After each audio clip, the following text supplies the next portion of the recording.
parce elle est magnifique. Il faut savoir c'est quoi le mouvement prophétique de ce moment-là, c'est quoi? Quel est le message qui est caché derrière? Quel est le message qui est caché derrière? Si tu comprends le message de cette scène-là, tu comprendras pourquoi. Ah, vraiment, franchement, vous qui croyez en Jésus-Christ. Aujourd'hui, on parle. Les gens pensent que non, ce sont des fables, c'est de l'utopie, ainsi de suite. Ces choses, lorsqu'elles prendront corps, c'est-à-dire comme Pierre, Jean plutôt l'a dit dans 1 Jean chapitre 3, que je vais lire. Je prends 1 Jean chapitre 3 pour vous lire cette promesse. Parce que les gens, ils sont là, ils se disent, ah non, voilà. Donc, tant que moi, je m'oublie ma femme, tant que moi, je voyage, j'ai l'argent, les choses là, voilà, ce sont les Blancs qui ont inventé ça. Ah, il y a beaucoup de gens qui raisonnent comme ça. Mais je vous assure, en tant que ministre de Christ, ou en par lui-même, ce sont des choses réelles. Jésus dit, mes paroles sont esprit et vie. 1 Jean chapitre 3, verset 1. L'Écriture dit, voyez quel amour le Père nous a témoigné, pour que nous soyons appelés enfants de Dieu. Si le monde ne nous connaît pas, c'est qu'il ne l'a pas connu. Bien-aimés, nous sommes maintenant enfants de Dieu. Et ce que nous serons n'a pas encore été manifesté. Mais nous savons que lorsque cela sera manifesté, nous serons semblables à lui parce que nous le verrons tel qu'il est. C'est la promesse. C'est la promesse. Alors, lorsque Aman a le désir, représentant de Satan, dans ce royaume, il veut que le roi, et le roi a signé l'édit de ravager tous les Juifs. C'est ce qu'il a fait. Mais le roi a compris par la prière, le jeûne d'Esther, celui qui avait établi un tel plan, on dit, il a été pendu, comme Judas Iscariote. Il a été pendu. Maintenant, cela s'est réalisé. Nous avons vu Hitler vouloir décimer la nation juive. Et Hitler et ses compagnons ont été pendus. Donc, à chaque fois qu'il vient sur terre, c'est pour décimer cette nation-là. Alors, pour ceux qui sont à Paris, allez faire un tour au mémorial de la Shoah. Vous allez voir. Si vous avez le cœur de rester et de voir ces images, c'est que votre cœur n'est pas le cœur d'un homme. C'est le cœur du gorille. Parce que aller au mémorial de la Shoah, c'est le musée juif. Vous allez voir. C'est les atrocités que Hitler et ses compagnons ont fait à ce peuple-là.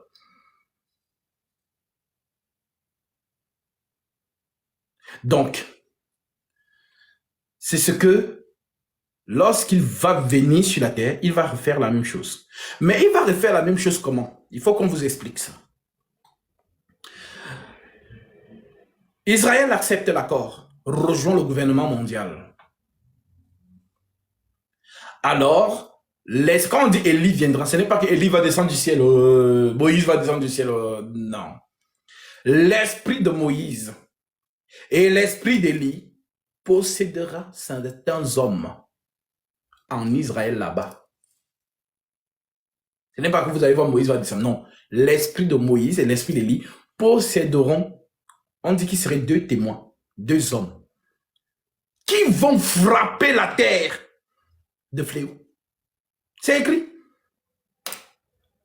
Donc tout ce qu'on vous a montré dans Exode là, ça va se réaliser sur cette terre.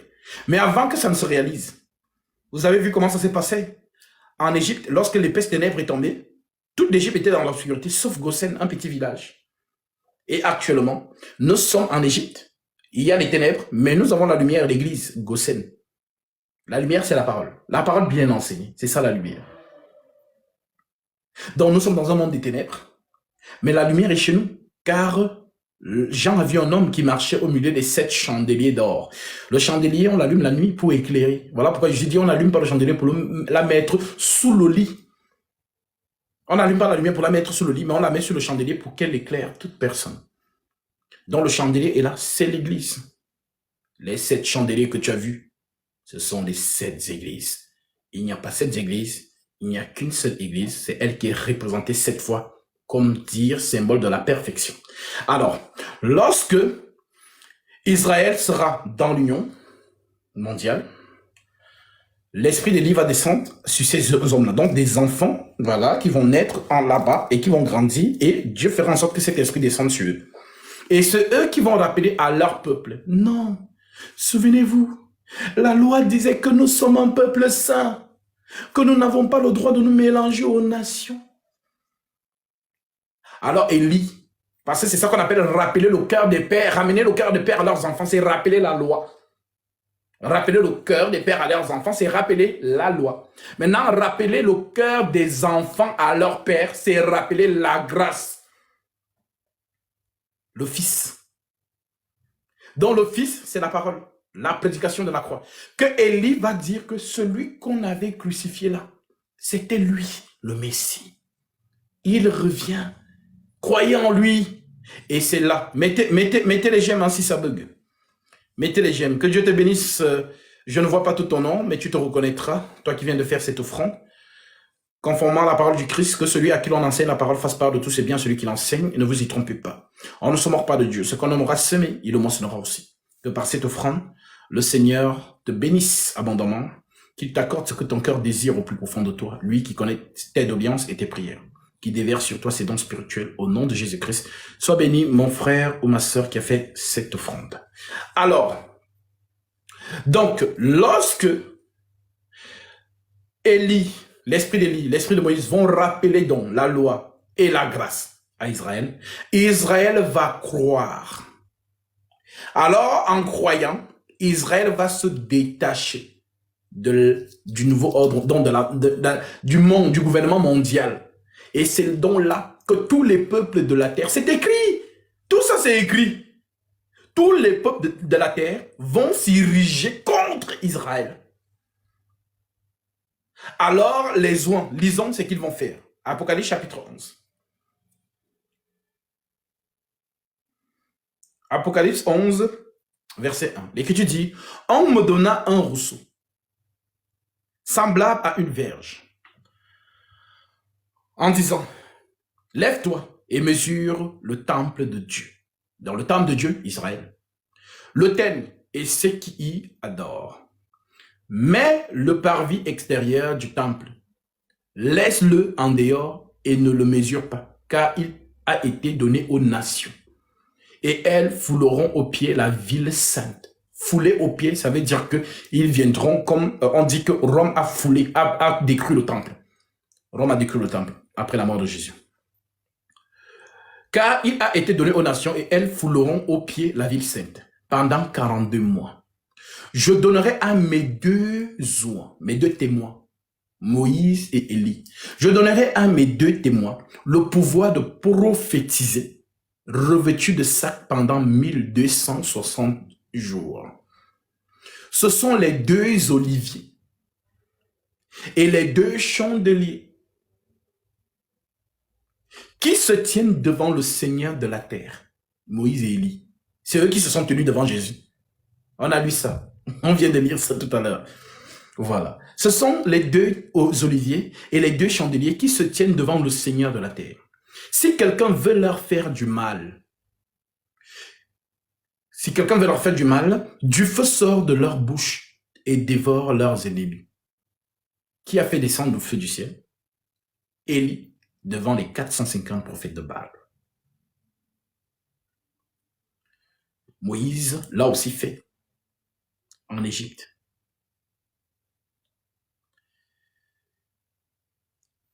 Du feu sort de leur bouche et dévore leurs ennemis. Et si quelqu'un veut leur faire du mal, il faut qu'ils soient tués de cette manière. Ils ont le pouvoir de fermer le ciel. Qui a fermé le ciel pour que la pluie ne descende pas? Élie. Afin qu'il ne tombe point de pluie pendant les jours de leur prophétie. Ils ont le pouvoir de changer les eaux en sang qu'il a fait Moïse en Égypte. Et de frapper la terre de toute espèce de plaie. C'est ça qu'on appelle les fléaux. Dans les gens qui sont... Les branamistes là, venez, on va vous enseigner. Vous qui enseignez, oh non, les 7 anges, les 7 fléaux, les 7 trompettes, vous ne maîtrisez pas. Vous n'avez pas la maîtrise de ces choses. 7, 7, 7. Il faut venir, on va vous expliquer par la grâce de Dieu. Afin qu'ils ne tombent point de pluie pendant les jours de leur prophétie. Et ils ont le pouvoir de changer les eaux en sang et de frapper la terre de toute espèce de plaie chaque fois qu'ils le voudront. Vous voyez ce qui s'est passé pendant le Covid? Tout le monde était à la maison. C'est ce qui va se passer pendant cette période-là. Donc ces deux personnes vont frapper, c'est-à-dire le pouvoir qu'ils auront. Ils vont flageller l'humanité. Chaque fois qu'ils voudront. Quand ils auront achevé leur témoignage, la bête qui monte de l'abîme leur fera la guerre, les vaincra. Il reçut une couronne et il partit en vainqueur et pour vaincre. Il leur fera la guerre, les vaincra et les tuera. Les deux hommes seront tués. Et quand ils vont mourir, qu'est-ce qui va se passer? Et leurs cadavres seront jetés sur la place de la grande ville, qui est appelée dans un sens spirituel Sodome et Égypte, préfiguration du monde entier. Dieu a fait descendre le feu en Égypte, il a fait descendre le feu à Sodome. Là même où leur Seigneur a été crucifié. Des hommes d'entre les peuples, les tribus, les langues, les nations verront leurs cadavres pendant 3 jours et demi. Il y a des choses profondes ici dedans. 3 jours et demi, et ils ne permettront pas que leurs cadavres soient mis dans un sépulcre. Et à cause d'eux, les habitants de la terre se réjouiront et seront dans l'allégresse, et ils s'enverront des présents les uns les autres, parce que ces deux prophètes ont tourmenté les habitants de la terre. Vous avez vu quand on a dit, oh, le Covid est fini, vous pouvez maintenant repartir au restaurant, au cinéma. Les gens, il fallait voir les gens. Les gens, c'était comme si on les avait libérés de la prison. Chacun voulait se balader. Chacun voulait faire aller au restaurant. Donc, aller au restaurant était devenu quelque chose de waouh, je suis au restaurant. Parce que le pauvre, il a été enfermé par le Covid pendant je ne sais pas combien de temps. Donc, tout ce qui s'est passé là, c'est ce qu'ils vont faire. Ils vont faire. Donc, la terre sera déserte. Les gens seront cachés. Parce qu'ils vont flageller l'humanité. C'est ça qu'on appelle les fléaux. Et à cause d'eux, les habitants de la terre se réjouiront et seront dans l'allégresse. Et ils s'enverront des présents. Tellement ils sont contents, ils enverront des présents les uns les autres parce que les deux prophètes ont tourmenté les habitants de la terre. Après les 3 jours et demi, un esprit de vie venant de Dieu entra en eux, et ils se tinrent à leurs pieds, et il eut une grande crainte s'empara de ceux qui les voyaient. Et ils entendirent du ciel une voix qui leur disait, « Montez ici !» Et ils montèrent au ciel dans la nuit, et leurs ennemis les virent. À cette heure-là, il y eut un grand tremblement de terre. Ça veut dire que c'est que Daniel a prophétisé. Donc, une fois qu'ils sont partis, c'est alors là que le boss va faire son apparition. Il y eut un grand tremblement de terre et la 10e partie de la ville tomba. 7000 hommes furent tués dans ce tremblement de terre et les autres furent effrayés et donnèrent gloire au Dieu du ciel. Le second malheur est passé. Voici le 3e malheur vient bientôt. Donc, là, si on entre là, on va commencer, voilà, et c'est là où on va, donc, je vous ai dit, l'Apocalypse est un livre qui est en désordre, ce n'est pas en ordre, l'Apocalypse est en désordre, donc si tu n'as pas de ministère, tu ne peux pas rassembler, pour voir l'ordre, donc c'est un livre, ce n'est pas chronologique, comme les gens, Apocalypse 1, Apocalypse 2, Apocalypse 3, ce n'est pas chronologique, l'Apocalypse est mélangé des prophéties accomplies et des prophéties à venir, telles que celui qui est apparu à Jean a dit, écrit dans les choses qui sont. Les choses qui arriveront dans la suite. Donc, voilà, on continue. Apocalypse 12. Il y eut un grand signe. Ah, Jésus. Et il y eut un grand signe. Un grand signe parut dans le ciel. Une femme enveloppée du soleil. La lune sur ses pieds et une couronne de 12 étoiles sur sa tête. Les catholiques vont vous dire, non, c'est Marie. Toto spirituel. Spirituel. Elle était enceinte. Vous voyez que là, par exemple, si tu as lu 11 et tu lis 12, ça n'a pas de rapport. Mais ici, on est en train d'annoncer comment Jésus va naître au milieu des 12 étoiles. Tel que Joseph l'avait vu. J'ai vu le soleil, la lune, et les étoiles se prosterner devant moi.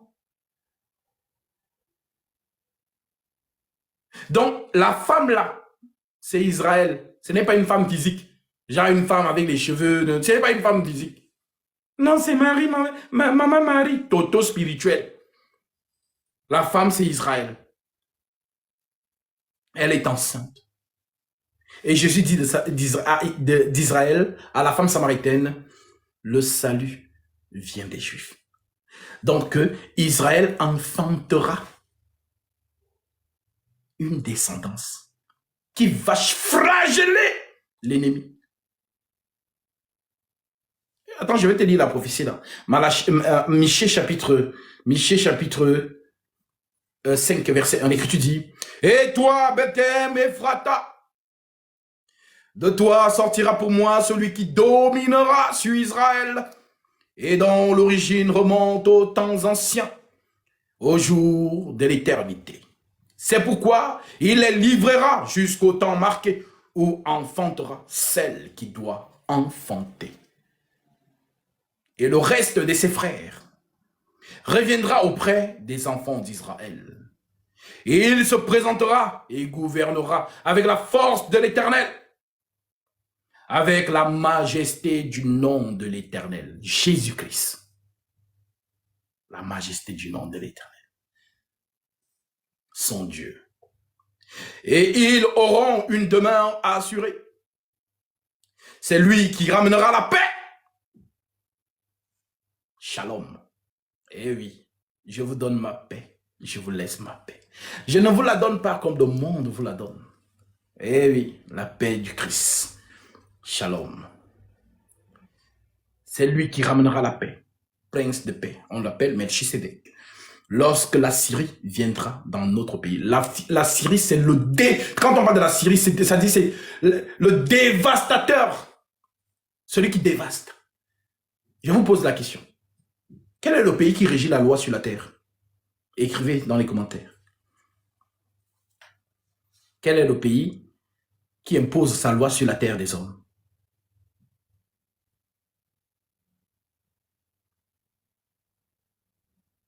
Yeah.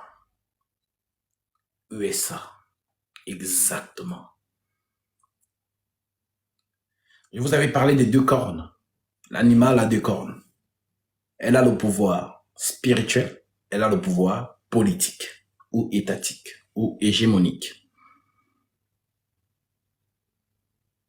L'ONU, on sait que c'est les Américains qui sont derrière.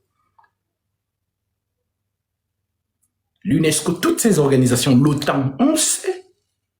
La preuve en est que vous voyez ce qui se passe sous vos yeux aujourd'hui entre l'Ukraine et la Russie. Qui pilote ça? Qui est derrière l'Ukraine? Ce sont les Américains. Ce sont eux qui imposent leurs lois partout sur la terre. Là où vous voyez la France, les États-Unis sont derrière. Tout le monde sait que la France n'est que le chien des États-Unis. Quand on parle de chien, c'est-à-dire l'envoyé. Partout vous voyez la France. Sachez que ce sont les Américains qui sont derrière. Et remarquez bien, la France a toujours été acteur des grands événements du monde. Les droits de l'homme. Ça a été rédigé où? La Révolution française n'a pas eu répercussion que sur la France, mais sur le monde entier. Je vous parlerai de la France prophétiquement, ce pays-là.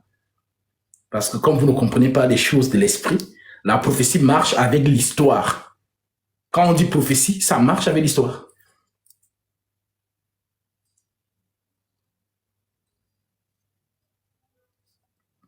On va vous expliquer pourquoi on passe des royautés au pays. Parce que Daniel a prophétisé sur ça, mais vous n'avez pas compris. Dieu ne connaît pas les présidents. Dieu connaît les rois. Parce que c'est un roi lui-même qui combat contre les rois, pas contre les présidents. Mais alors pourquoi on parle de la démocratie aujourd'hui? Parce que Daniel a prophétisé. Daniel a parlé des orteils de la statuette de Nebuchadnezzar. Nous allons vous détailler tout ça prophétiquement. Les orteils, on dit que qu'est-ce qui maintient la statue debout? Le corps d'un homme, qu'est-ce qui le maintient debout? Ceux des pieds. Donc, ce qui doit vous intéresser dans la statuette, la vision, cette statuette de Nebuchadnezzar, ce n'est pas l'apparence de la tête, ce sont les pieds. Regardez les pieds. Les pieds, on vous dit qu'ils sont mélangés de fer et d'argile. Jésus va dire ça autrement. L'ivraie et le blé. Vase d'honneur, vase d'usage vil. Donc, les pieds représentent quoi? Les nations. Mélangés. L'ivraie et le blé sont mélangés. Mais on dit que c'est le fer. On n'a pas dit c'est mélangé entre l'or et l'argile. Ou bien entre le bronze. Non, on dit entre les pieds. Je vis les pieds étaient mêlés d'argile et de fer. Maintenant, le fer, c'est quoi? Et l'argile, c'est quoi? Pour comprendre ce que c'est le fer, il faut... Voilà pourquoi vous retrouvez dans Apocalypse. On dit que, Apocalypse 13, elle avait 10 cornes et 7 têtes. Et sur ces têtes, des diadèmes. Un diadème, c'est une couronne. Et lorsque vous lisez dans Apocalypse chapitre 19, on voit Jésus aussi, avec plusieurs couronnes sur sa tête. Vous voyez que l'ennemi imite toujours la même chose pour mieux tromper les gens. Mes frères, il y a trop de choses à dire dans ces choses et que le Seigneur vraiment nous donne cette capacité de pouvoir élucider détail par détail, écriture par écriture, pour que vous compreniez l'eschatologie du temps et de la prophétie. Nous vivons, le monde que vous vivez, tous les jours qui se passent, vous vous banalisez. Non, les prophètes vivent par les signes. Jésus nous a donné les signes. Quand vous verrez ceci, sachez que quand vous verrez, ce sont les signes. Donc, tous les enfants de Dieu, ayant l'esprit de la prophétie, ce sont les signes qui regardent. Pendant que toi, tu regardes la télé, voilà, tu vis ta vie, tu t'oublies un peu, dis-toi que d'autres n'oublient pas. Ils regardent les signes. Tout simplement. Donc, voilà un peu, mon frère, concernant Malachie 4. Tu vois que rien que par le livre, parce que le livre de Malachie 4 concerne la fin des temps. Donc, le fait que les branhamistes, c'est-à-dire, ils ont un homme qui se présente à eux et leur dit qu'il est Élie. Franchement, réveillez-vous. Tous ceux qui sont dans le branhamisme, là, vous êtes dans une tromperie qui n'a pas de nom. Voilà, les catholiques et vous, c'est pareil. Tous ceux qui sont dans le système papal, j'avais fait un schéma. J'attends que mon ordinateur me soit livré parce que mon Mac s'était cassé. Donc, voilà. Donc, je vais vous refaire cela. Et vous allez voir. La bête qui monte de la terre et la bête qui monte de la mer. Vous allez voir comment ces deux bêtes sont, comment elles travaillent. Il n'y a pas deux bêtes, il n'y a qu'une seule bête, mais qui travaille 2 fois. Comme le Seigneur a aussi travaillé 2 fois. Agneau et homme. Voilà un peu. D'accord, frère. Merci.